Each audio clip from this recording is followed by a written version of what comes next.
Olá, pessoal. Vamos hoje iniciar o nosso capítulo 4 do nosso curso de Programação Científica com Python. Hoje nós vamos falar de entrada de dados e tratamento de erros, tá?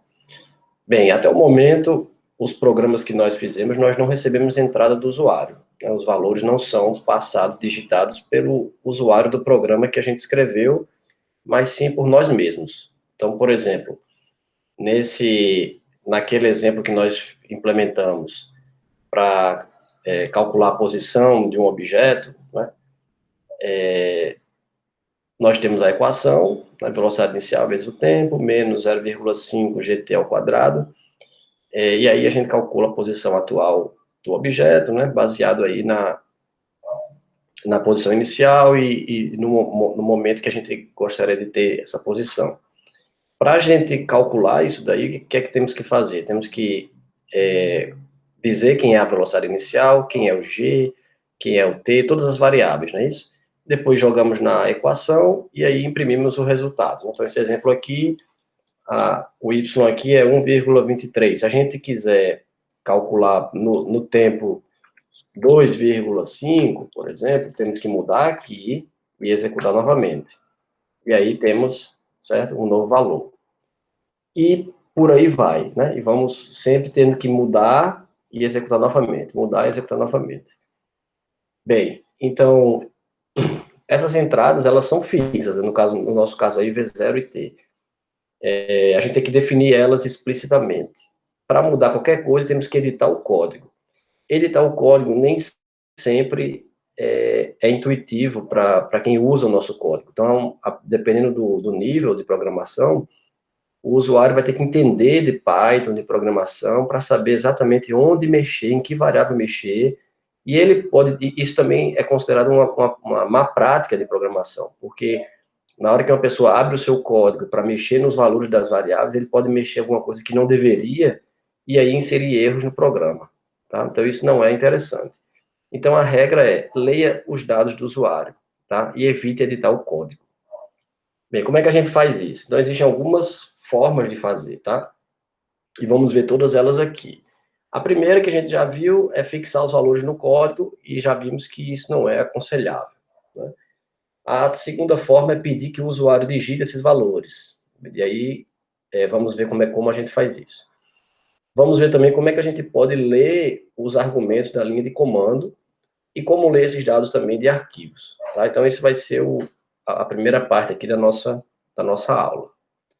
Como é que a gente lê os dados do usuário? Então, naquele outro exemplo em que a gente converte graus Celsius em Fahrenheit, aqui tem a versão do programa, né? Então, aqui a gente tem C igual, né, 21 graus Celsius, a fórmula para converter para Fahrenheit, e, né, aqui é mais 32, e a gente imprime o valor de F, tá? Então, o que a gente tem aqui é isso aqui. Se quisermos mudar isso aqui, né, eu quero calcular agora para 82 graus, que deve ser a nossa temperatura aqui em João Pessoa, então 89,6 Fahrenheit, tá? Então, ao invés disso, vamos perguntar ao usuário qual valor ele gostaria para a variável C, certo? E aí a gente atribui esse valor que ele digitar à nossa variável. Como é que a gente faz isso em Python? A gente usa o comando input, tá? A função aqui input. Essa função, o que é que ela faz? Você coloca um texto que você gostaria, tá? E esse texto é apresentado ao usuário, o usuário digita, quando ele apertar Enter, o que ele digitar é jogado em C, sendo que ele é jogado em C no formato de string, de texto, tá? Porque ele não sabe o que você vai digitar, então qualquer coisa está aberta, então ele pode digitar uma letra, uma coisa. Então, a gente vai converter primeiro esse C aqui, ó. A gente vai converter ele para float, que a gente usa a função float, e guarda em C. Só depois de converter para float é que a gente joga na fórmula e aí imprime o resultado. Como é que isso se apresenta? Então, vai acontecer uma coisa assim, ó. Vai perguntar aqui qual o valor de C. Eu vou colocar os mesmos 32 lá que a gente colocou antes. Você dá o Enter e ele dá a resposta. Claro que a gente poderia, né, mudar aqui, assim, qual o valor de C, né? Aí o texto muda, ó, qual o valor de C? Né? Aí você coloca aqui 23 graus, e aí ele calcula. Ou então, qual o valor em Celsius? Aí você vai e digita lá, né? 12 graus Celsius. E aí ele tem a resposta, tá certo? Então, essa é uma maneira bem mais interessante, porque evita que haja... que alguém vá mexer no seu código para poder rodar valores diferentes. Bem, um outro exemplo. Vamos supor que a gente queira fazer um programa que imprima os n primeiros números pares, tá? E aí, quem é n? Então, a ideia é que a gente... n seja um input, né? Seja algo que o usuário digitou. Perceba que aqui eu abreviei, né, a escrita. Então, aqui a gente fez em duas linhas, ó. Primeiro, C recebeu o input, e depois C foi convertido para float. A gente poderia fazer isso tudo de uma vez só, né? Então, por exemplo, aqui, o input já está dentro da função int, que vai converter o que foi digitado para int, e aí a gente vai e imprime os n primeiros números pares, tá? Tem aqui 3 formas de fazer isso, certo? Então, eu vou comentar aqui, para na hora de executar não imprimir várias coisas. Vai imprimir só essa primeira parte. Então, a primeira, a gente pode fazer um for i aqui no range, e aí começa em 2, que é o primeiro número par, e vai até 2 vezes n mais 1, variando de n em n, certo? Então, aqui, o que a gente vai ter? Qual n? Vamos colocar 10. Então, aqui são 10 números pares, né? Então, aqui, ó, 2, 4, 6, 8, 10, 12, até 20. Por que eu coloquei aqui 2n mais 1? Porque se você quer n números pares, né? Eu não quero que ele vá até o 10, né? Eu quero que ele me imprima 10 valores, tá? Então, se ele quer 10 valores, eu tenho que executar 2 vezes mais do que isso para pegar os pares, tá? Por isso que é 2 vezes n mais 1. E aqui a gente imprime o i. Existe uma outra forma de fazer isso, né? Existem outras formas de fazer isso. Por exemplo, eu poderia pegar esse range aqui, que a gente acabou de montar, e já imprimir ele, tá? Se você imprime, aí eu vou colocar aqui uma... Se você imprime só o range, vou colocar aqui 10, ele faz isso aqui, ó. Imprima para mim o range, né, nessa configuração. Aí ele vai dizer, ok, então esse é o range 221.2. Não me retorna os valores. Aí eu vou dizer, não, eu quero a lista, ou seja, converta esse range em uma lista e imprima para mim. Aí, vou colocar 10 novamente, e aí ele vai me imprimir uma lista. Como eu pedi para imprimir a lista, ele vai colocar aqui o colchetes, certo? E os elementos separados por vírgula. Tá? Diferente daquela primeira versão que imprimiu um abaixo do outro, porque a gente colocou aqui o print. Aí vamos lá. Uma outra forma de fazer isso, aqui, ó, é assim, eu fazer o range de 1 até n mais 1, né? Então, ou seja, imprimir, gerar em i, gerar todos os valores, pares e ímpares, mas aqui na hora de imprimir, eu imprimo cada i vezes 2. Aí eu só vou ter os números pares. Então, como é que isso fica? Fica assim, né? Se eu coloco 10 aqui, então ele vai pegar aqui, ó. Quando gerar quando o i for 1, ele multiplica por 2. Quando o i for 2, multiplica por 2, dá 4. Quando for 3, multiplica por 2, dá 6, e por aí vai. Certo? São formas aí de gerar os mesmos valores. Tá? Mas todos com esse input, né? Aqui em cima. Tá? Então, se a gente quiser mudar, eu quero 5 valores. Então, fica muito mais flexível. Eu não preciso ficar agora mexendo no meu programa para mudar as execuções. A segunda forma que a gente viu, né, que a gente falou, na verdade, sobre como ler dados do usuário, é lendo através da linha de comando. Tá? Como é que seria isso? seria a gente passar os valores como argumento do nosso programa na hora que formos executar no terminal. Então, vamos ver aqui, né? Então, o que seriam esses argumentos? Esses argumentos da linha de comando, eles são palavras que vão ser lidas em seguida do nome do programa, quando a gente for executá-lo. Então, por exemplo, se você cria aí um myprog.py, né, o arquivo, na hora de executar, aí você vai colocar python myprog.py. As palavras que vierem depois vão ser consideradas argumentos, separadas pelo espaço. Então, aqui, ó, pelo espaço em branco, né? Então, aqui, myprog.py, espaço, escrevi aqui, ó, arg1, depois espaço, arg2, espaço, arg3 e tal. Então, aqui vai ser considerado que tem 3 argumentos aqui que podem ser usados, certo? Essa ideia de argumentos é aquela mesma ideia que os sistemas operacionais, Linux, Windows e tal, usam na hora de você chamar comandos do terminal. Quem já tem conhecimento nisso já fez. Por exemplo, no Linux, o CP, ele copia, né? Copia arquivo. Então, eu quero copiar arquivos do meu diretório para esse outro, para um diretório no Windows é chamado de pasta, né?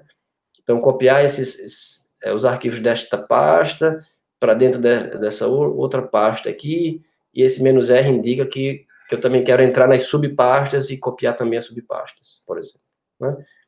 ls mostra os arquivos de uma pasta. Eu quero mostra todos os arquivos de uma pasta.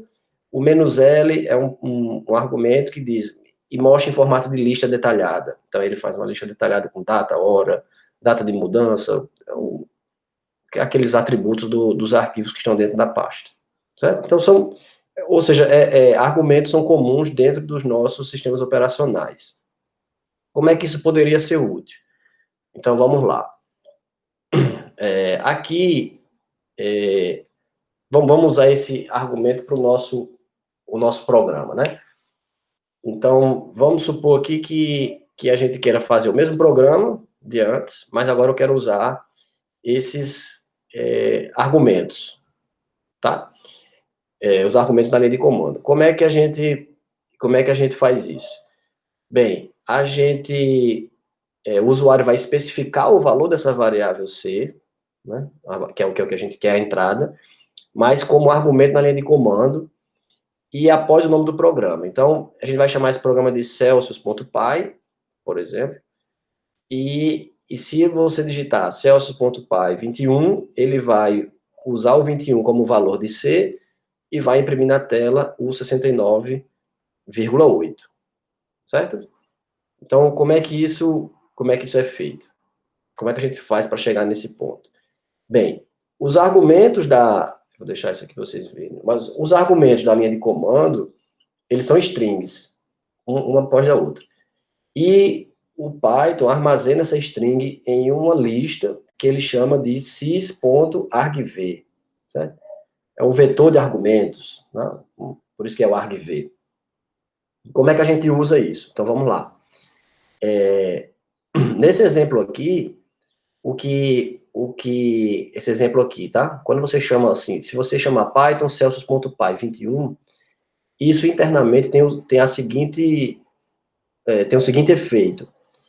É o mesmo que você usar o import sys, para usar o sys. O sys, esse sys com y, quer dizer comandos do sistema, ou seja, são comandos que interagem lá com o sistema operacional, com o terminal, na hora que você está executando. Então, você pode fazer vários comandos lá no seu sistema operacional utilizando esse módulo sys aqui. Então, o que o Python faz quando isso aqui é executado, ele chama sysarg1 e coloca o valor 21, atribui 21. É isso que o Python está fazendo implicitamente, você não precisa escrever isso, tá? Ele vai fazer isso para você, internamente. Por que ele aqui é o elemento 1 e não é o elemento 0? O Python considera que o elemento 0 é o próprio nome do programa, celsius.py. Então, no vetor, esse aqui é o 0, e aqui é o elemento 1. Certo? E aí em diante, elemento 2, 3, 4. Então, o programa, ele ficaria assim, certo? Você faz aqui um import sys, E aí você coloca lá, né? O C vai ser igual a um float, você também tem que converter para float, porque ele é interpretado como string, né? Então ele é usado como string. Aí o que acontece? Você diz, olha, pega, string é texto, né? Palavras, caracteres da tabela ASCII. Então, o primeiro elemento do argumento vai ser convertido em float e armazenado em C. Em seguida, você escreve, calcula o valor de Fahrenheit e imprime. Certo? Bem, então, deixa eu mostrar aqui para vocês como é que isso seria, tá? Então, aqui, o nosso Celsius.py está aqui, tal qual lá no exemplo, né? A gente poderia também, mas vamos lá. Então, aqui a gente poderia até imprimir uma coisa mais bonitinha, né? Deixa eu colocar aqui. E o valor aqui, vamos botar assim, o valor que a pessoa digitar, vamos supor que a pessoa digita 21, aí eu vou escrever 21 graus Celsius equivalem a F, equivalem a, aí aqui a gente fecha, F, aí aqui eu continuo o texto. Fahrenheit, é assim que escreve. É assim que escreve. Se não for, não tem esse H, tô com H demais. Fahrenheit, né? Acho que é isso. Certo? Então, vou salvar. E aí, vamos lá para o nosso terminal. E aí, estou usando Python 3. O programa é Celsius.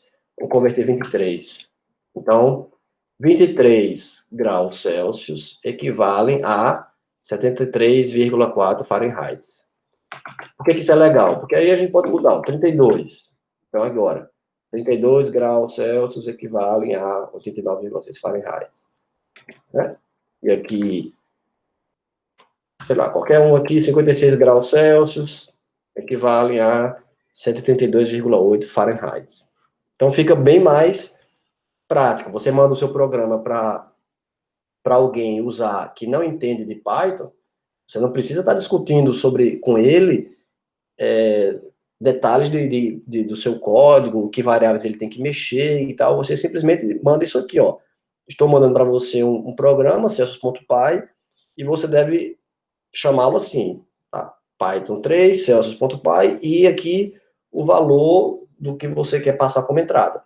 Se tiver mais de um valor, você explica, né? Esse primeiro valor significa isso, o segundo aquilo, o terceiro aquilo, e por aí vai. Então fica muito mais fácil você manipular ou você trocar informações com pessoas que não estão programando junto com você, certo?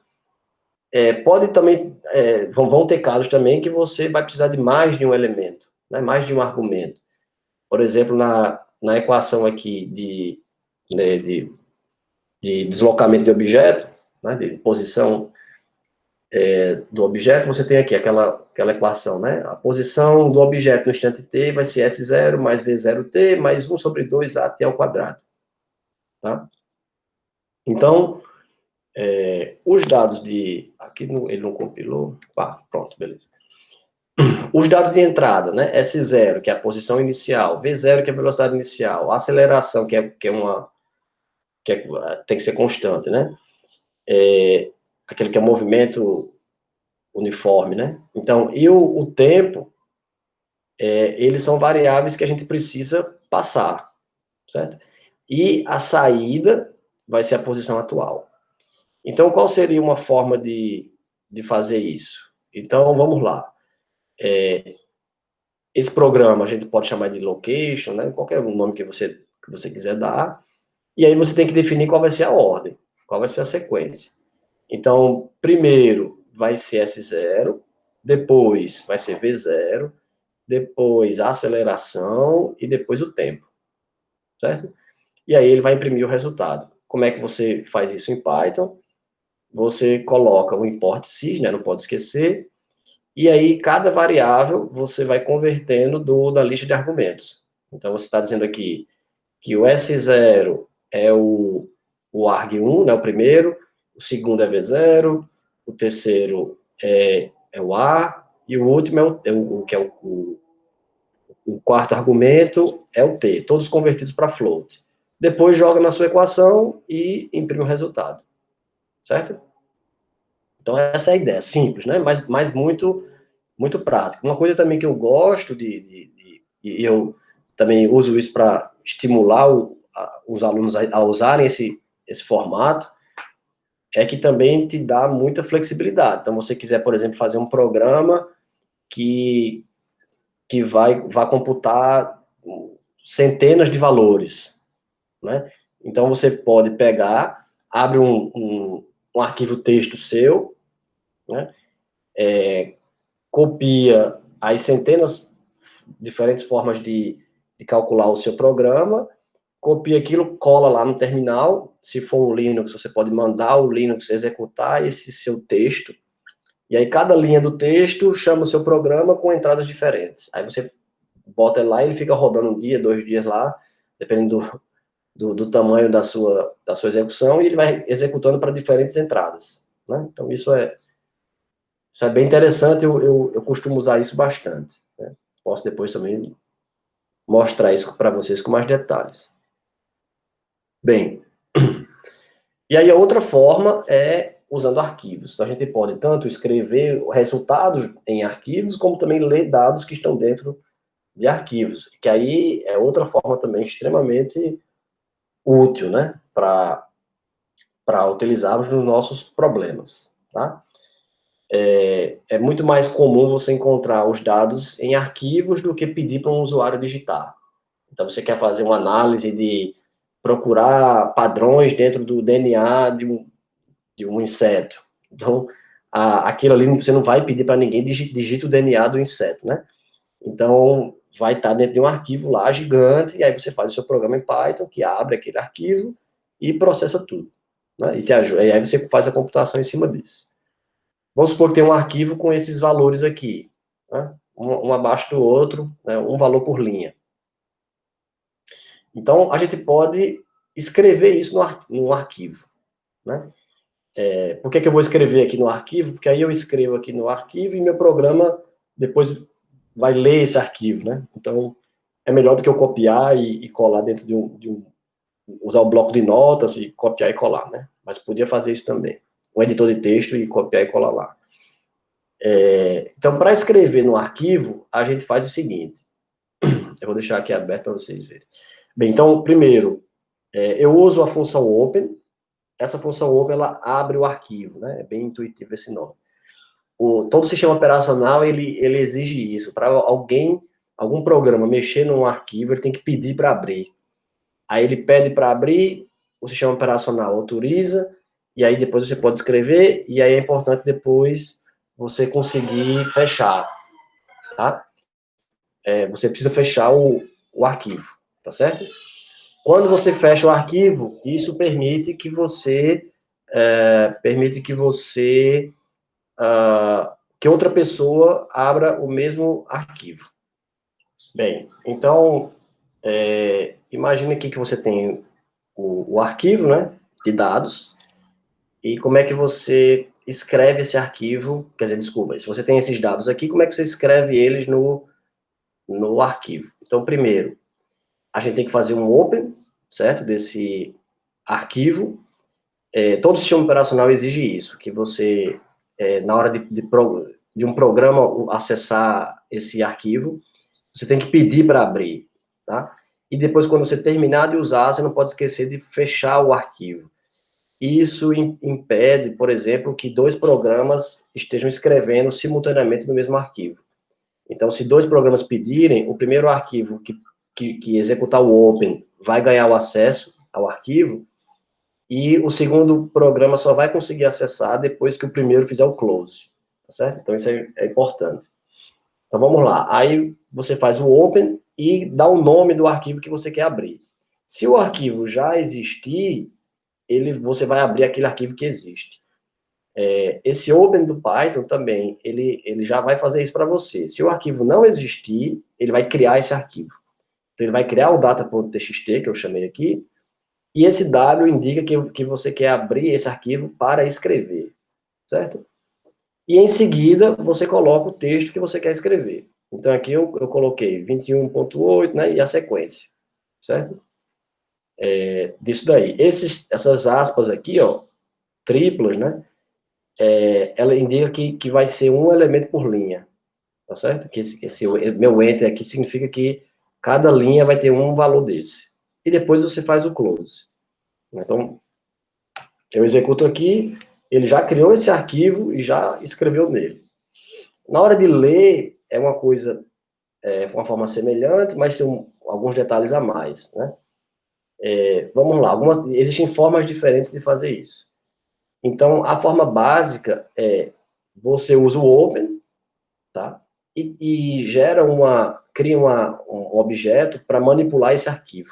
Tá? Então, eu chamei aqui de infile, né? Então, arquivo de entrada. E aí eu já uso aqui o open, o nome do arquivo, e eu digo que o R vai ser a operação de read. Então, você não vai conseguir, com esse infile aqui, escrever no arquivo, tá? Aqui eu chamei só de F. Foi aqui em cima, na hora de criar o objeto, cria o objeto F que abre o arquivo. E o F eu uso para fazer o write. Se você usar o infile aqui para fazer o write, ele vai dar um erro, certo? Dizendo que você não tem permissão para escrever, porque esse objeto foi criado apenas com a permissão de leitura, tá?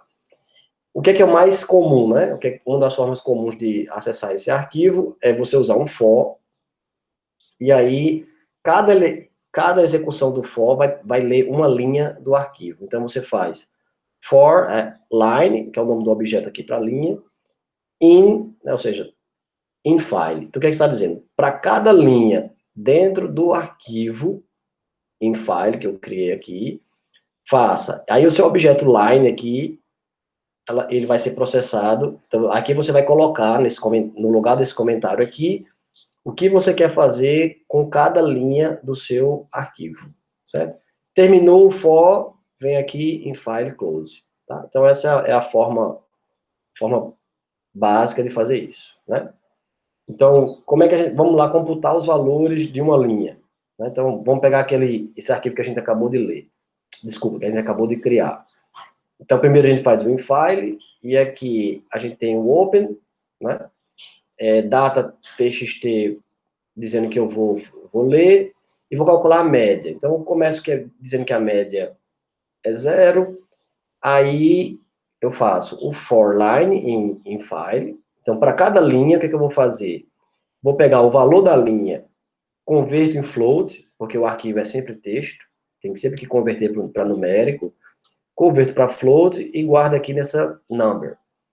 A média, eu digo que vai ser média mais igual o number, tá? Aqui eu estou imprimindo esse number para vocês verem que, em cada linha eu estou imprimindo esse number para vocês verem que está batendo com os dados do arquivo, os valores que estão lá no arquivo, 21.8, por aí vai. Né? Terminou isso, ou seja, aqui ele vai ficar executando. Para cada linha, ele vai pegar o valor, guardar em number, incrementar aqui nessa variável min. Terminou esse for, aí ele vai calcular a média. Então, a média vai ser esse valor que eu acumulei em min, dividido pela quantidade de valores. E qual é a quantidade de valores? A quantidade de valores é o comprimento dessa lista line. Então, line é uma lista com todas as linhas, certo? Do arquivo. Então, se a linha tiver 10 elementos, então eu vou dividir por 10 para calcular a média. E aí eu imprimo esse min. Então, vamos lá. Se a gente executa isso aqui, o que a gente vai ter? Os números, 21, 28, até 17,8, que são aqui, ó, os valores do arquivo, certo? E depois eu imprimo aqui a média. Né? Fica feio, mas eu poderia botar assim, né? Média, assim. Fica mais bonito, quer dizer, não tá um igual aqui para manter o... A média é isso aqui. Vou tirar um espaço aqui para não ficar tão... Pronto. Média, isso aqui. Tá? Existem outras formas também de ler um arquivo. Aí vai depender de cada situação, tá? Do que você vai precisar. Existe uma forma de ler todas as linhas de uma vez. Tá? Então, como é que você faz? Você coloca aqui, pega o seu infile e coloca aqui, ó, read lines. Então, esse read lines retorna uma lista com todas as linhas do arquivo. Aqui. Aí você vai e faz um for, aqui, line, em lines. Então, esse line no singular aqui, cada execução do for, ele vai receber um elemento da linha. Né? Quando terminar, você faz o close. Tá? A outra forma é com a cláusula with. Esse aqui é algo bem assim, inovador de Python, né? Não, muitas linguagens não têm esse tipo de cláusula. A ideia, né, sempre em Python, é reduzir a quantidade de código que você escreve. Então, como é que você usa isso? Você já coloca o open dentro da sua cláusula.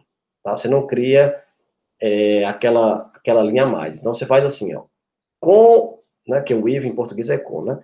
Com o resultado de open data txt, né, com permissão de leitura, as in file, ou seja, com um nome, né, você vai dar um nome, então, com o resultado da abertura do arquivo, que eu vou chamar de in file, faça. Aí aqui você vai e coloca um for do jeito que tinha antes, né, do jeito que a gente fez antes. Tá? Existe também a forma antiga usando um while. Né? Esse aqui é bem, bem antigo, né? Já ultrapassado em Python, né? Então você pode botar aqui um while true, ou seja, esse while vai executar quanto tempo? Infinitamente, porque o true sempre vai ser verdadeiro. Então, enquanto, então esse aqui é para sempre, a gente vai depois quebrar ele. Você diz que line vai ser o infile read line, e no final, se esse if not line, ou seja, se ele abrir pegar uma linha e essa linha retornar vazio, esse line aqui vai ser vazio. Então, se o line for um objeto vazio, significa que você chegou no fim do arquivo. E aí dá esse break. Esse break aqui, ele quebra a repetição. Então, você está aqui dentro do while true, ele vai quebrar essa repetição. Certo? Caso contrário, né, ou seja, a linha não é vazia, então o que é que você faz? O que é que você faz? Você processa a linha. Tá? Faz a computação em cima da linha. Terminou isso, você fecha o arquivo. Então, isso é bem arcaico, certo? Você também pode ler o arquivo inteiro dentro de uma única string. Então, se você chegar aqui e fizer text igual infile.read, então ele vai ler pegar todo o arquivo e vai criar uma lista e jogar dentro desse text. Tá certo? E aí depois você faz um for e vai percorrendo os elementos da lista text. E aí você vai pegando linha por linha. Tá? Então, vamos aqui, né? Uma demonstração. Vamos escrever aqui um arquivo que tenha várias linhas. Linha 1, 2, 3, 4. Certo? Como é que a gente pode... vamos brincar com esse arquivo. Primeiro, vamos criar o arquivo, certo? Então, vou criar aqui um tmp.txt com permissão de escrita e vou escrever essas quatro, linha 1, 2, 3, 4 nele, certo? Executei aqui, o arquivo já foi criado e já está com o seu conteúdo lá. Então, o que é que a gente pode fazer com ele, né, na nossa sessão aqui? O que acontece se a gente chamar o infile open, né, aqui, vamos abrir, e se eu chamar read lines e guardar em lines, o que é que esse lines vai ter? Então, lines vai ser uma lista, certo? Com os seguintes elementos. Linha 1, ponto. E esse barra N, o que é isso aqui? Esse barra N significa o enter, que ele é um caractere que está presente. Ele só não é visível quando você imprime, mas ele está aqui como elemento da lista. Então, eu tenho linha 1, enter, né? Linha 2, enter, linha 3, ou seja, nova linha, nova linha. Tá?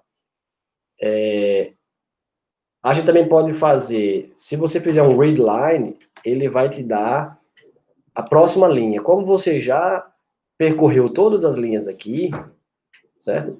A próxima linha está vazia. Você já varreu esse objeto em file, já varreu todo o arquivo. Foi até o fim. Quando você coloca o readline, então ele diz, olha, não tem mais nada a ser lido nesse arquivo. Você já foi do início ao fim. Se você quiser começar de novo, eu quero ler de novo do começo do arquivo. Então você tem que criar um novo objeto, certo? Aqui eu estou criando um novo objeto, mas eu usei o mesmo nome, né? Então eu estou pegando esse infile e vou dizer, começa de novo, abra de novo o arquivo e vamos ler de novo, certo? O readline, como a gente viu, ele lê uma linha, né? Então ele vai ler linha 1. Se você chamar readline de novo, mais uma vez, aí ele vai ler a segunda linha. Se você agora começar um for, tá? Para percorrer as linhas do arquivo, mas você está usando o mesmo objeto, ele já leu a linha 1, já leu a linha 2, e o indicador, o apontador dele está apontando para a linha 3. Então, esse for aqui vai começar pela linha 3, vai imprimir linha 3 e linha 4. Tá? Tem que tomar cuidado com isso. Vamos lá. Então, outras formas interessantes, né? Operações interessantes com textos, né? Com string, é a gente poder quebrar essa string para poder tratá-la, certo? Então vamos lá, vamos abrir de novo o arquivo, o mesmo, para que ele comece de novo do início do arquivo, certo? Então aqui, eu vou pegar esse infile, né, que é o nosso objeto, e vou dar um read. Se vocês lembrarem que eu falei aqui há pouco, o read vai ler todo o arquivo de uma vez só, e vai guardar nesse file string, esse file str aqui, e eu vou imprimi-lo, né, mostrá-lo. Então aqui o que é que eu tenho? Tudo dentro de um string só. Linha 1, linha 2, como fosse uma palavra só, gigante. E aí, como isso é interessante? Para que serve, né? Aí a ideia é você ter a string e você poder quebrar essa string da forma que você quiser. E para isso existe uma função chamada split. O split quebra utilizando o espaço como delimitador. Tá? Então, quando você quebrar aqui, aí ele gera uma lista. Quebrou numa lista com vários elementos. Como o espaço é delimitador, sim, e o enter também, né, que é o comando de nova linha, também é delimitador, as palavras que estão nessa lista são linha, um ponto, aí linha, dois pontos, linha, três pontos, e por aí vai, certo? Então, ele usou o espaço aqui para quebrar, e usou barra N aqui, né, barra invertida N para quebrar, certo? Que é justamente o espaço e o enter. Porque você não foi explícito em como você quer que ele quebre. Tá? Então, aqui, se você tiver um string assim, que é line, espaço, 3 ponto, barra, na hora que você quebra, você tem o line e o 3 pontos. Tá? Você pode também quebrar ele usando um outro marcador. Então, você diz, olha, eu quero que você quebre ele utilizando agora o marcador E, a letra E. Aí ele vai separar, line, LN, e depois 3 ponto barra. Certo? Então, você pegou essa string aqui, né, line 3, blá, blá, blá, usou a letra E como divisor, então, do lado esquerdo é lin, ln, do lado direito é o espaço e o 3 pontos, aqui, o espaço e o 3 pontos e o barra n, tá certo? Então, se você quisesse aqui, eu queria ter, aqui nessa hora, vou rodar de novo, nessa hora eu queria ter quebrado ele e não ser usado o espaço como delimitador. Aí você faz assim, você bota aqui, você manda ele fazer o split e coloca o espaço aqui, como o seu delimitador. Aí o resultado vai ser o linha, né? Aqui, linha, espaço, aí depois o 1 ponto barra linha, aí depois o 2 ponto barra linha, o 3 ponto barra linha e o 4, né? Porque eu usei o espaço. Se você quisesse separar para ficar as palavras aqui, ó, uma separada da outra, aí a gente usaria o ponto.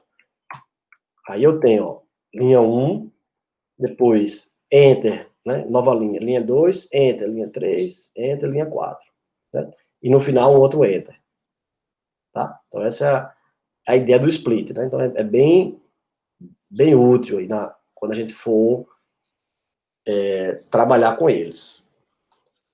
Um outro ponto é que muitos arquivos contêm textos misturados com números. Então, isso aí pode dar um problema, porque você vai lendo, você quer ler um elemento e precisa converter para float, para depois fazer operações aritméticas com ele.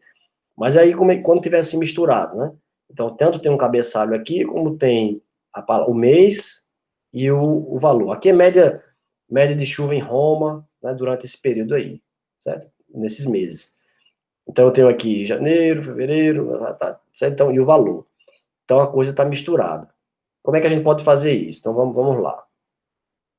Primeiro, eu vou escrever, né, o arquivo para criar esse arquivo aí. Então, vou abrir aqui, fazer o open, rainfall.txt, vou escrever, e aqui, operação de escrita, né, o W, e aqui eu vou escrever todo o texto do arquivo e depois eu fecho. Tá? Então, isso aí criou meu arquivo. Bem, como é que a gente vai fazer? A gente vai processar cada linha e usar o split para separar o que é texto do que é número. Né? Então, eu vou criar duas listas. Uma lista mês e uma lista valores. Tá? E aí, vamos lá. Vou usar o for aqui, line. Então, para cada interação aqui, vou pegar uma linha dentro do meu objeto do arquivo. Tá? E eu digo as palavras, né? Eu vou criar uma lista aqui de palavras, onde eu pego a linha e faço o split. Quando fizer a linha e você pegar o split, o que é que vai acontecer? Vou voltar aqui para o texto.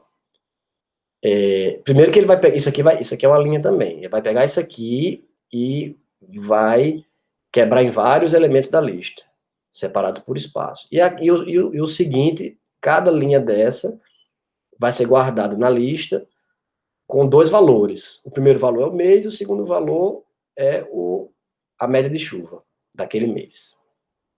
Tá? Então, vamos ver lá. Primeiro, eu vou, dentro desse meu... pronto, aí, mas vamos lá, né? Dentro desse meu arquivo, eu vou colocar na minha lista mês, né? Na minha lista meses aqui, months, eu vou usar o append. O que o append faz? Ele joga um novo elemento no final da lista, tá? Então, joga no final da lista o elemento words índice 0, que é o mês, e o valor índice 1 eu jogo na lista velhos. Aqui eu faço a conversão para float, porque eu sei que é um valor. E aí eu vou poder fazer operações aritméticas com esse valor, certo? Então, vou rodar aqui. Aí um exemplo, o que acontece com cada linha? Se ele pegar uma linha como essa e você faz o split, então eu tenho dois elementos. Um é o mês, o outro é o valor, certo? Se você disser assim, qual é o tipo de dados que Python está interpretando esse segundo elemento aqui, ó? Ele é string, o str. Tanto é que ele botou aqui uma aspa, né, entre aspas, porque ele é um string. Então, você teria que, antes de usar isso, que foi o que a gente fez aqui, ó, converter ele para float. Né? Isso aí você não pode esquecer. Então, vamos ver como é o programa completo para ler incidência de chuva, né? Então, eu vou passar aqui rapidinho para vocês. Então, aqui eu criei uma função que extrai os dados do arquivo e recebe o nome do arquivo como parâmetro, certo? Aí eu abro o arquivo para leitura, leio aqui a primeira linha. Por que eu dei um readline aqui? Porque se eu dou um readline antes de entrar no for, eu já li essa linha, ó, a primeira linha é essa, eu leio essa linha aqui e ignorei, que é o cabeçalho, certo? Essa linha não nos interessa. Então, eu leio essa linha aqui e simplesmente não faço nada com ela, tá? Só para eu poder pular. E aí eu faço aquilo que está ali no nosso que a gente já viu, né? Crio months e crio aqui incidência de chuva, rainfall, né? Que seriam que vão ser os valores. E aí eu pego para o for, para percorrer o arquivo, o words aqui, eu pego cada linha e quebro, né? Então, aí quando eu quebrar, eu faço o append na lista months do word 0 e faço o append do words 1, convertendo para float na lista rainfall, que é a minha incidência de chuva. Acabou aqui o for, não posso esquecer, eu fecho o arquivo. Certo? Bem, aqui, o que é que eu estou fazendo? Eu vou ignorar também a última, porque eu não mencionei isso, mas a última linha é a média anual. Certo? Não é por mês. É o year aqui, ó. A média não, acho que aqui é a soma. É a soma de todos, é a soma de todos os valores no ano. Então, eu quero ignorar isso. Então, o que é que eu faço? Eu pego a lista months, do início até menos 1, ou seja, até o penúltimo, né? E guardo na própria months. Então, months agora foi reescrita com o próprio months sem o último elemento. E o mesmo eu faço, sim, e a média anual, que é a média anual, mas aqui está aparecendo uma soma, mas bem, eu guardo isso eu guardo o elemento rainfall menos 1, ou seja, a forma de você pegar, lembra, né, que você pode usar o menos como índice, é a forma de você joga o índice para o último elemento. O elemento 0 é o primeiro, o elemento menos 1 é o último. Então, o último elemento da incidência de chuva, eu vou chamar de média anual, certo? E também vou desprezar o último elemento no meu rainfall, do jeito que eu fiz com os meses. Então, o rainfall agora é do início até o menos 1, ou seja, até o penúltimo elemento, tá? E aí eu retorno esses três valores, essas três listas, né? A lista de meses, a lista de incidência de chuva para cada mês, e aqui o último não é uma lista, é um valor que é a média anual, certo? Então, essa é uma função. Como é que a gente vai usar essa função? Então, aqui eu vou criar essas variáveis, essas três variáveis, e chamo a função passando como argumento o nome do arquivo. Então, o nome do arquivo está aqui, né? File name é o argumento que é passado no open. Na hora de usar, porque aqui acabou a função, né? Na hora que você termina aqui a indentação, acabou a função, começou meu programa principal. Crio essas três variáveis e digo, ó, elas vão receber o resultado da função e use esse arquivo como entrada, né? Como argumento. E aí ele vai, agora eu vou imprimir os valores. Como valor, month e velho, eles são, né, aqui, ó. Agora aqui tem, como months e velhos, eles são listas aqui, ó. Para imprimir e ficar bonitinho, eu vou fazer um zip neles, né, para montar eles como se fosse uma tabela. E esse for vai fazer mês e valor percorrer toda essa lista, né, toda essa tabela. A variável average aqui, ela já não é uma lista, né? Ela é um valor. E aí, que ela também vai receber o resultado aqui. E aí eu imprimo ela diretamente, tá? Então, o que a gente tem aqui é isso, né? Então, eu não estou fazendo computação, né? Eu estou simplesmente pegando os valores que estão no arquivo, aqui. Cadê nosso arquivo? Aqui, ó. Estou imprimindo eles aqui, né? Então, estou lendo. O que eu fiz aqui foi ler todos e imprimir tal qual estão aqui.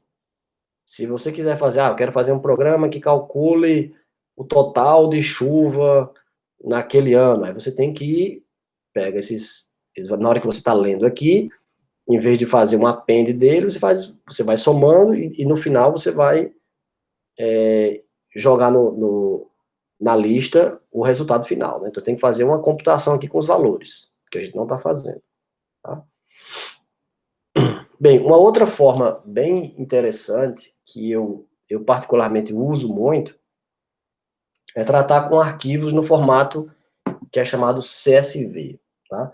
Então, esse CSV é a abreviação de Comma Separated Values. O que significa? Valores separados por vírgula, tá?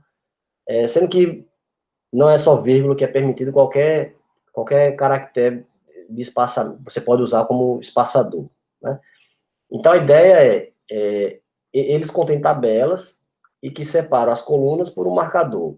O mais comum é usar vírgula, ponto e vírgula, mas também pode ser espaço e tal, certo? E também separa linhas por quebra, né? Desculpa, as linhas da tabela vão ser separadas por quebra de linha, pelo Enter. Cada Enter significa uma nova linha na tabela. Por que é bem interessante e bem útil isso? Porque essas planilhas eletrônicas, né, planilhas digitais, como o Excel, o Calc, né, do OpenOffice, aquela com arquivo CSV. Se você, na hora de abrir o arquivo, se você salvar o seu arquivo como alguma coisa, .csv, você vai ver que no seu sistema operacional já vai aparecer o ícone lá do Excel, por exemplo. Se você clicar, ele vai abrir uma janela perguntando qual é o caractere marcador que você quer usar. Eu quero usar ponto e vírgula. Aí ele já vai separar em linhas e colunas como se fosse uma tabela do Excel. E aí você faz seus cálculos lá no Excel, entendeu? E aí você pode também fazer o contrário. Você tem uma planilha que você está trabalhando, você pode, na hora de salvar, colocar aquele salvar como, exportar como um arquivo CSV e aí abrir no seu arquivo, no seu programa Python, certo?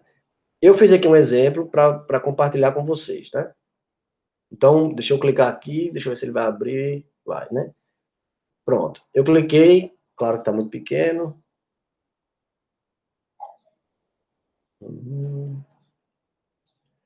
Peraí, pronto, deixa eu aumentar aqui um pouquinho. Pronto, né? Eu criei essa tabela com valores copiando de um lado para o outro. Então, mas aqui é uma tabela, né? Esse é o planilha do Google, né? Do Google Drive. E você pode, na hora que você quiser aqui, ó, exportar, fazer uma cópia, download. Então, uma das formas aqui, ó, valores separados por vírgulas, ponto CSV da página atual. Você clicar aqui, ele vai gerar o arquivo CSV para você, tá? Então, esse arquivo CSV, ele tem essa aparência aqui. Eu acho até que eu tenho ele aqui, certo? Deixa eu procurar aqui. Pronto. Aqui, ó. Hum,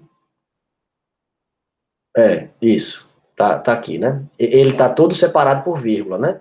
Então, eu tenho aqui coleta, vírgula, potássio, vírgula, cálcio, vírgula, pH. E aí, janeiro, vírgula, 3.2, certo? Aquela tabela salvou como CSV, ó. Tá aqui o nomezinho CSV.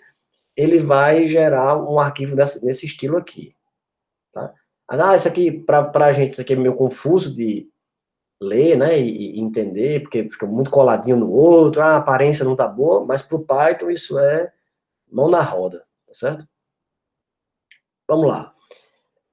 Então, aqui eu deixei essa planilha também aqui nesse Google Drive, porque aí vocês também podem baixar e fazer um programa em cima dele. Por que eu trouxe o CSV? Porque o Python tem uma função para trabalhar com ele que é muito, muito legal, né? Vou mostrar aqui para vocês. Vamos supor que eu queira calcular o pH médio a partir desse arquivo CSV, tá? Então, o que eu fiz aqui, ó? Vou importar essa biblioteca NumPy e vou chamar ela de NP, para resumir. É a biblioteca de cálculo numérico, operações numéricas do Python. E vou importar o sys, porque eu quero ler do terminal dos argumentos da linha de comando. Então, eu vou dizer que o nome do arquivo vai virar da linha de comando, tá? E veja que legal. Como é que eu pego aquele arquivo, abro, né, um arquivo CSV, abro ele completo e coloco ele dentro de um objeto Python. Então, eu uso o NumPy, né, que é a nossa biblioteca, ponto gen from txt, ou seja, gere um arquivo a partir do txt. Ele chama txt, ou seja, nem precisa ter formato CSV, não, ou a extensão CSV, certo? Pode ser qualquer arquivo texto. E aí, o que é que ele precisa para conseguir fazer isso? Ele precisa do nome do arquivo, né, que vem aqui no nosso argumento, qual delimitador que eu quero usar, aí eu estou dizendo que eu quero usar vírgula, né, porque vocês viram aqui que estou usando vírgula, né, para separar, certo? E eu vou dar nomes, isso aqui é opcional, você nem precisa fazer isso, mas eu gosto de colocar os nomes porque fica mais fácil depois de usar no programa, vocês vão ver daqui a pouco. Então, a primeira coluna eu vou chamar de mês. Eu chamei, aqui tá, o original tá coleta, eu não preciso seguir essa anotação, certo? Eu acho que esse nome coleta tá estranho, então, para mim, eu vou usar mês aqui. O segundo, aqui, que é potássio, eu vou usar K para ficar menor para mim. O segundo aqui é cálcio, eu vou usar o Ca. O sódio, eu vou usar Na. E o pH, vou usar pH. Certo? São os nomes que eu vou dar a cada coluna. Bem, como é que eu vou calcular a média do pH? Eu, primeiro, vou pegar aqui, eu quero saber qual o tamanho do arquivo, ou seja, quantas leituras existem, para eu somar e depois dividir por esse tamanho. Chamei de N, o tamanho dessa leitura, e o tamanho dele é o tamanho da lista pH. Então, o que é interessante? Esse data, ele vai ser uma lista encadeada, né? Uma lista formada por 1, 2, 3, 4, 5 listas. A lista mês, a lista K, a lista C, a lista NA e a lista pH. Certo? E aí, quando você quiser acessar uma das listas, você usa o name. É mais interessante do que você usar, eu poderia também, né? Chegar aqui, contar, né? Peraí, 0, 1, 2, 3, esse aqui é o 4. E fazer assim. Mas na hora até de você ler o seu programa depois, fazer correções e tal, fica esquisito se você usar os índices, né? O nome, por isso que esse names aqui é opcional, mas é bem recomendado, tá? E aí vira uma computação como a gente já conhece. Faço um for aqui, ó, de 1, for i no range aqui, que vai de 1 até n, por que 1 e não 0? Porque o 0 é justamente isso aqui. Eu não quero calcular nada em cima do cabeçalho. Né? Então, de propósito, eu já começo pelo 1 aqui. E vai até n, né? De tamanho n aqui. Tá? Faço o meu soma, minha variável soma aqui, que eu comecei com 0.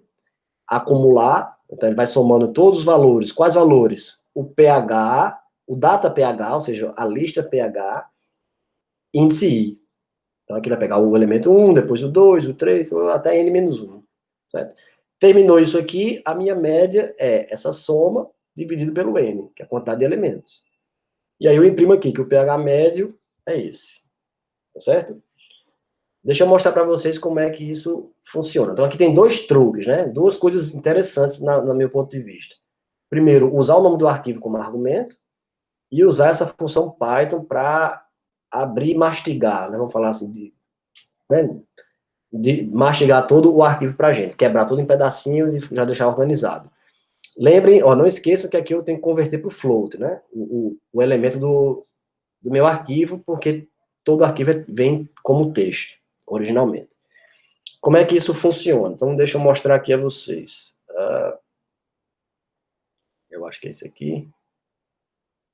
Pronto. Então, esse aqui é aquele programa que a gente acabou de ver, tá? E o meu arquivo está aqui. Certo? Então, como é que a gente usa isso? Eu vou aqui no terminal. Deixa eu limpar aqui para vocês enxergarem melhor. Pronto, tá? Vamos ver aqui, ó. Tanto o arquivo CSV está aqui, como o arquivo amostras, que é a forma o nome que eu dei para ele está aqui também. Então, eu posso fazer assim, ó, Python 3 amostras,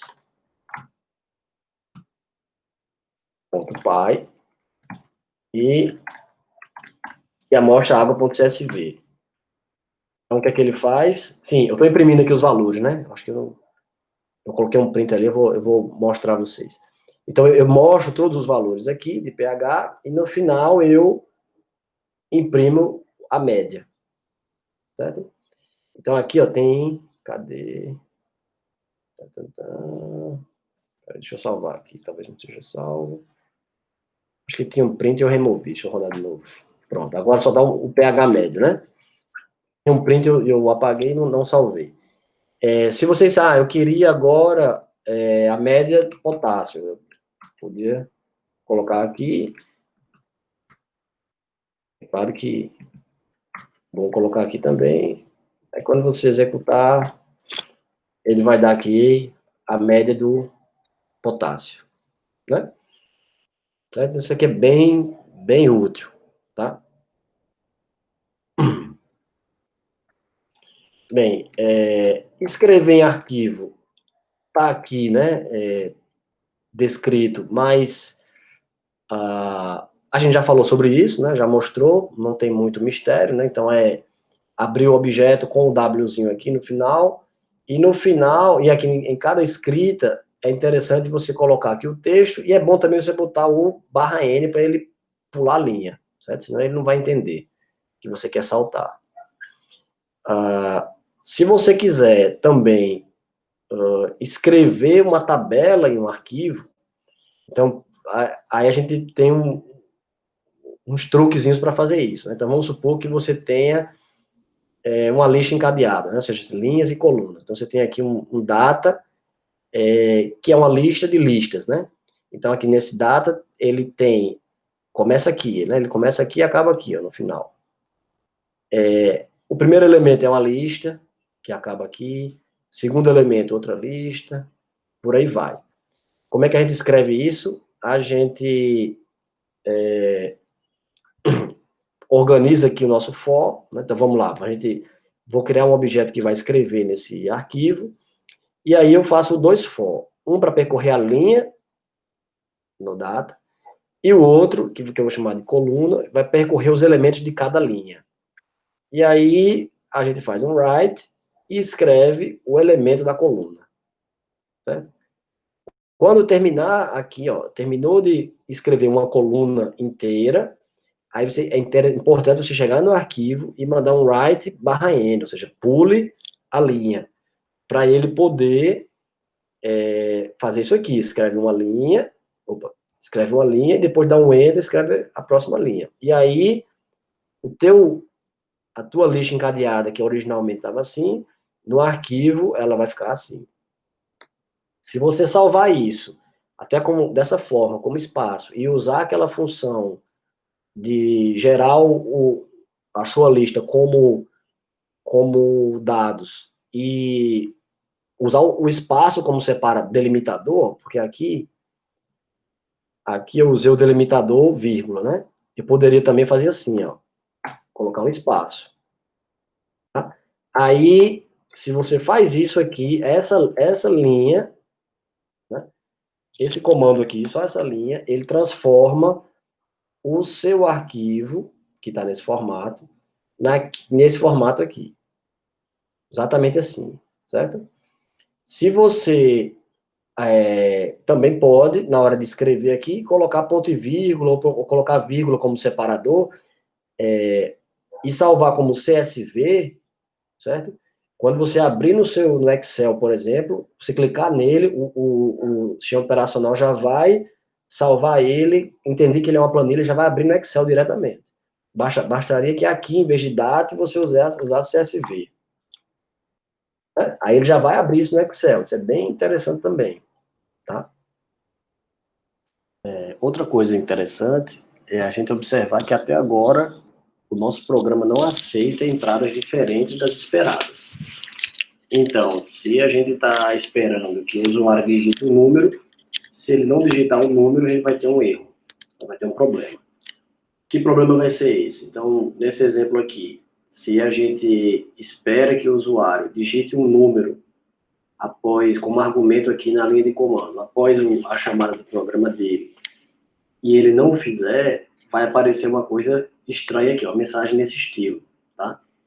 que é aqui uma mensagem de erro, né?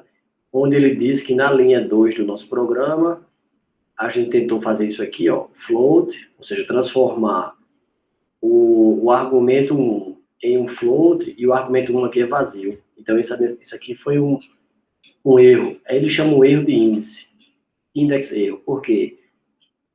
A lista argv, não existe nessa lista argv o elemento índice 1. Só existe o elemento índice 0, que é o próprio nome do programa. Tá? Então, isso pode ser porque o usuário digitou errado, né, esqueceu, pode ser porque ele não foi avisado, né, a coisa não está clara. Então, isso gera esse erro chamado index erro. O que a gente pode fazer? Na verdade, o que a gente deve fazer? A gente deve tratar esse erro, né? Evitar que o erro de digitação quebre o programa de forma inesperada e deixe o usuário sem entender o que aconteceu. Então, ele não consegue reverter o problema, tá?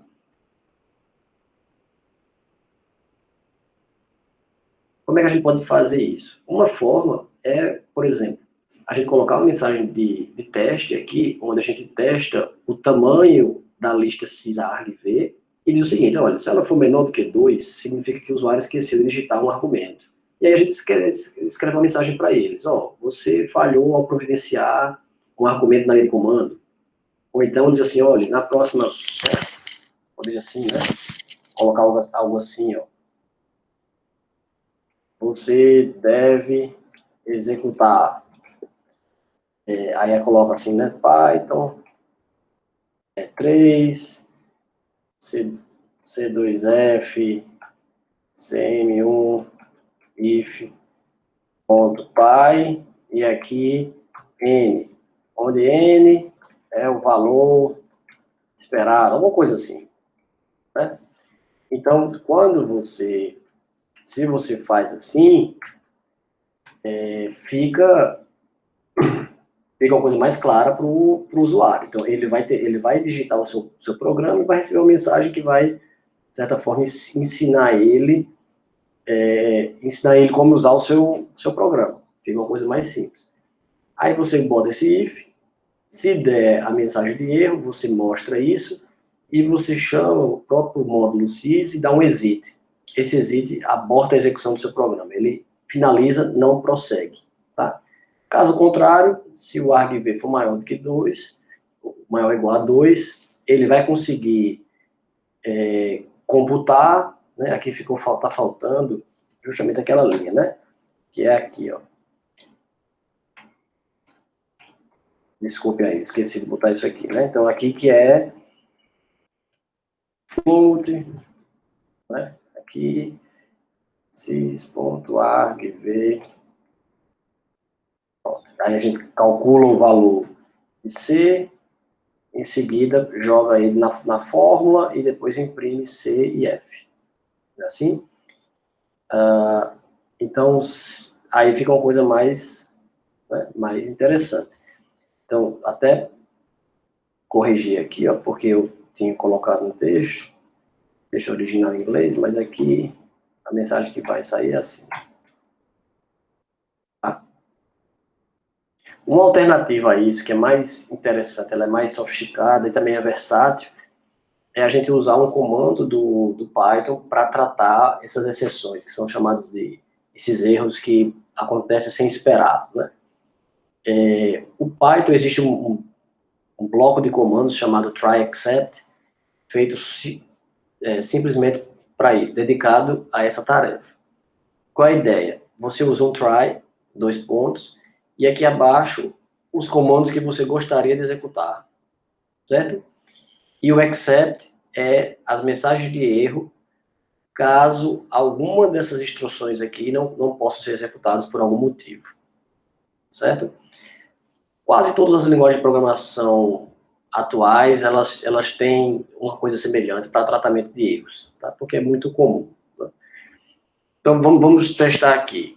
Agora, esse programa de conversão de temperatura com o try except. Então, a gente importa o sys, né? Porque a gente vai ler o argumento, o argv aqui da linha de comando. Então, a gente faz o seguinte. A gente faz um try. Deixa eu só ver aqui uma coisa. Pronto. A gente faz um try aqui. tenta fazer o que ele vai tentar fazer? Ele vai tentar converter o argumento 1 em float. Tá? Se der algum problema, aí é o except.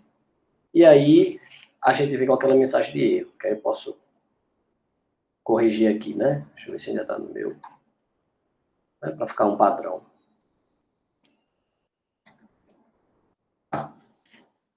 A gente faz isso e finaliza o programa. Caso contrário, ele continua. Tá? Então, se der uma mensagem de erro, ele vai fazer isso aqui. Né? Então, tanto vai ser erro. Percebam que tanto vai dar uma mensagem de erro se a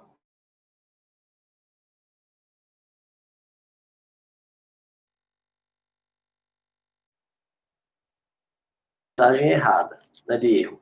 E aqui também teve outro tipo de erro. O usuário digitou 21C, ele não sabia que bastava um número. Aí o 21C, ele não conseguiu converter para float. E aí deu a mesma mensagem de erro. Nesse problema aqui, nesse caso anterior,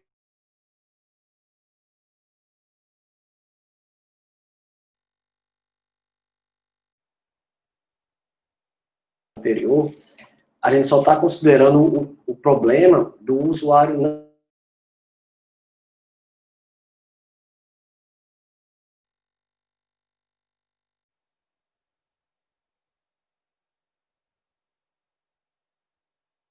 existe, mas tentar converter para float não vai conseguir, você vai ter um outro erro, tá?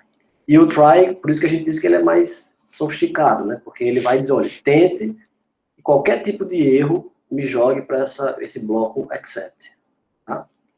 E a gente também pode agrupar pelo tipo de erro, que aí também quer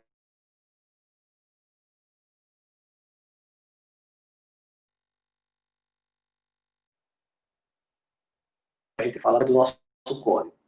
Eu tente fazer o float, quer dizer, tente converter o argumento bool em float. E aí vamos lá, except index erro, ou seja, se o erro for de índice, é porque o usuário não digitou o argumento. Então, aí tem uma mensagem. Não tem argumento na linha de comando para o valor de C, né, para a variável C.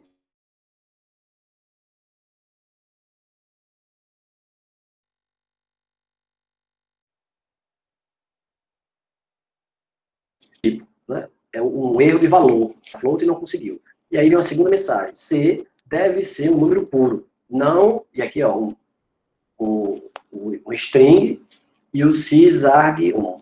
Ou seja, se o usuário digitou 21C, ele vai dizer C deve ser um número puro. Não pode ser 21C, que foi o que o usuário digitou. Então, percebam que são mensagens de erro mais sofisticadas que dão ao usuário a noção de onde ele errou e como ele pode corrigir. Tá? Então, para cada tipo de erro, um tipo de mensagem. Como é que você vai saber quais tipos de erro existem? Rode seu programa, coloque valores errados de propósito e você vai ver os tipos de erro que vão surgir. Aí, a partir disso, você coloca o nome do erro que aparece lá, você coloca aqui. Certo? E aí você vai tratar cada erro de uma forma diferente. Então, no exemplo agora, ó, o usuário não digitou argumento, veio. Não existe argumento na linha de comando para C. O usuário digitou 21C, ele olha, Celsius degrees, ou seja, graus Celsius, deve ser um número puro, não 21C. Tá? Percebam que a coisa fica agora está mais elegante. Outro artifício bem interessante, importante do Python, é a possibilidade de criar os seus próprios módulos. Tá? Como é que a gente cria esses próprios módulos? Né? Então, na hora que a gente criar esses módulos, a gente vai ter como math, aqui, ó, que a gente já usa, né, para calcular funções matemáticas, sys, que a gente usou agora. Então, a gente pode criar um módulo que funcione de forma semelhante a esses módulos aí.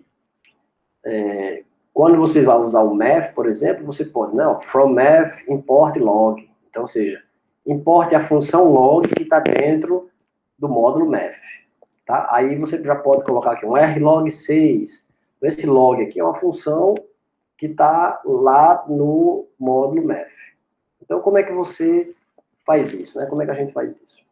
Bem, Vamos criar um módulo nosso, né? Aparenta ser complicado, mas vocês vão ver que é bem simples.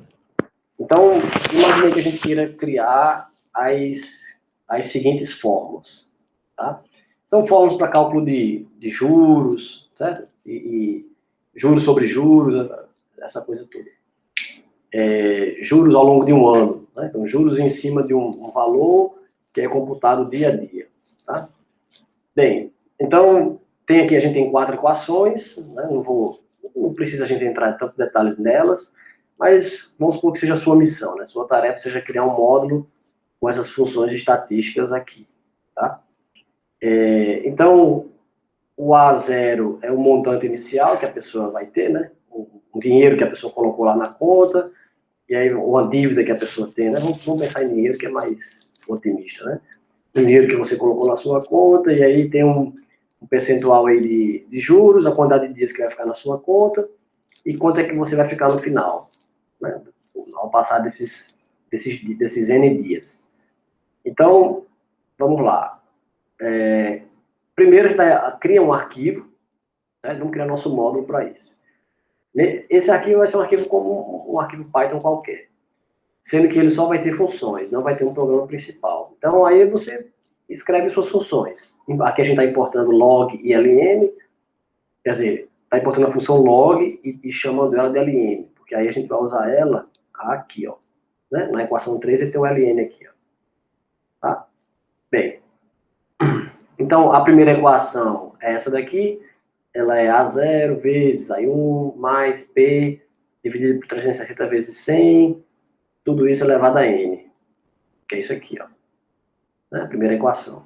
E aí vamos fazer a mesma coisa para a segunda, terceira e quarta.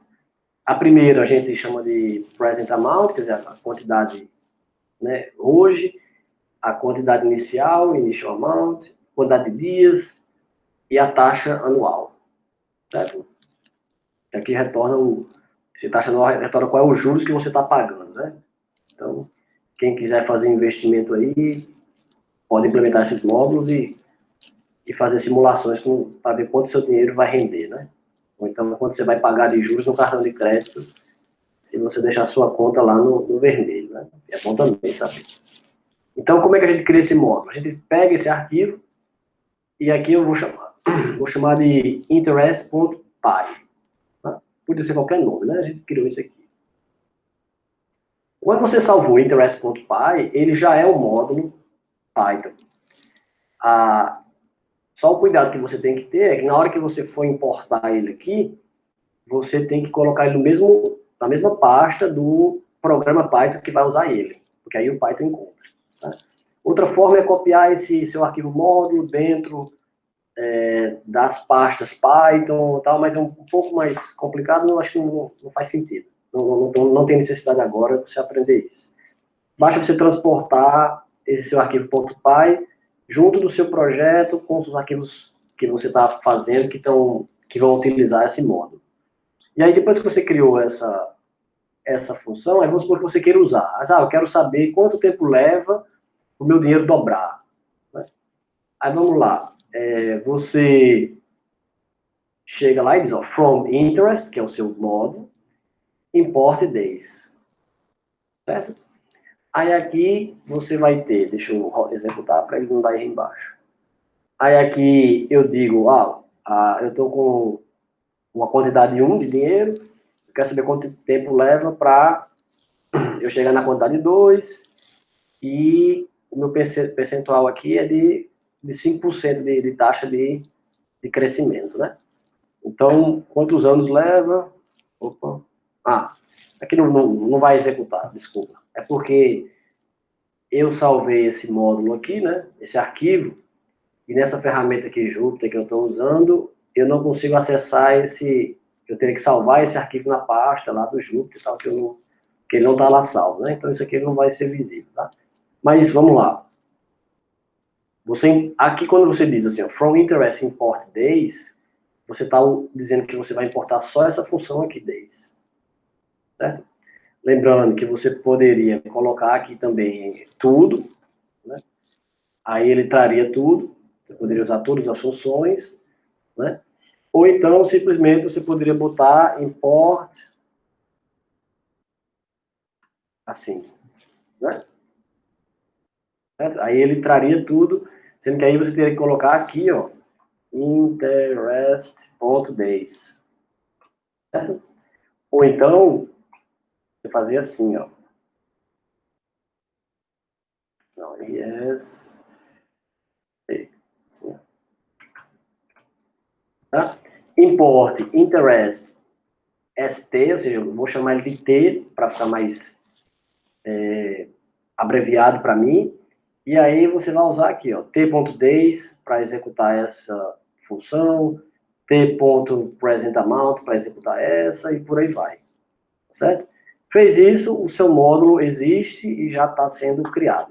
É uma boa prática de programação, como eu já comentei com vocês, criar essas funções, organizar em módulos e depois ir usando esses módulos, tá? De forma organizada. Bem, então, para nosso exercício aqui, nossa tarefa de casa, vamos trabalhar com aquele arquivo que eu gerei e mostrei aqui a vocês. Então, primeiro você tem que fazer o download desse arquivo, tá? E vai resolver as seguintes tarefas, né? Primeiro, cria um módulo, do jeito que eu criei aqui, do jeito que eu mostrei a vocês, que contenha funções para retornar o maior valor e o seu índice, ou seja, o maior valor dentro de um índice, se o maior valor é 3,4, dentro de uma lista, e ele for o sexto valor, então você retorna esse maior valor e o índice dele. Tá? Então, o valor e onde ele está localizado em uma lista. Tá? Depois disso, sim, aí isso é uma função do seu módulo. A outra função é o menor valor, e o outro, também com o índice, e o outro é a média dos valores de uma lista. Tá? Tudo coisa que a gente já andou fazendo por aqui. Nada. A novidade é que a gente vai fazer um módulo. Então, perceba que nessa tarefa 1 não tem nada a ver com arquivo. Tá? É criar um módulo e suas funções. Aí, já no segundo, você vai fazer um programa, outro arquivo Python, que você vai fazer o import do seu módulo, tá? Que você desenvolveu. E aí, escreva um programa que imprima na tela o maior valor para cada indicador, né? O indicador eu estou chamando potássio, cálcio, sódio e pH. E em que mês isso ocorreu, tá? Então, o maior valor para cada um deles, certo? E onde ocorreu. Então, o maior valor de potássio foi 32, foi 7,1 e foi no mês de janeiro, certo? O maior valor do cálcio foi 8,2 e foi em outubro, e por aí vai. Tá? E depois você imprime também a média anual de cada indicador. São todos funções que você já fez, né, no quesito 1, você vai dar um import e vai usar as funções que você criou no seu módulo, tá certo? Por último, você vai fazer um programa que vai gerar um arquivo CSV resultante. Aí esse arquivo CSV resultante, você vai organizar ele do jeito que está aqui abaixo, um exemplo, e está descrito aqui. Então, o que esse arquivo CSV vai ter? Vai ter o maior, o menor e a média, tá? E nas colunas, os indicadores. Então, na coluna aqui vai ter uma coluna para potássio, cálcio, sódio e pH, tá? E no final você escreve isso num arquivo CSV. Quando você escrever no CSV, aí você vai fazer uma última parte, que é abrir esse arquivo na sua planilha. No caso, a maioria é Excel, né? E aí você vai lá dar 2 cliques no seu arquivo e vai gerar uma planilha Excel para ele. Tá certo? É interessante vocês tirarem um print, se vocês, né, assim, tiram um print dessa planilha e manda junto na atividade para que eu possa checar que a planilha ficou realmente na aparência que a gente espera. Tá certo, pessoal? Então, até a próxima, e qualquer dúvida é só entrar em contato.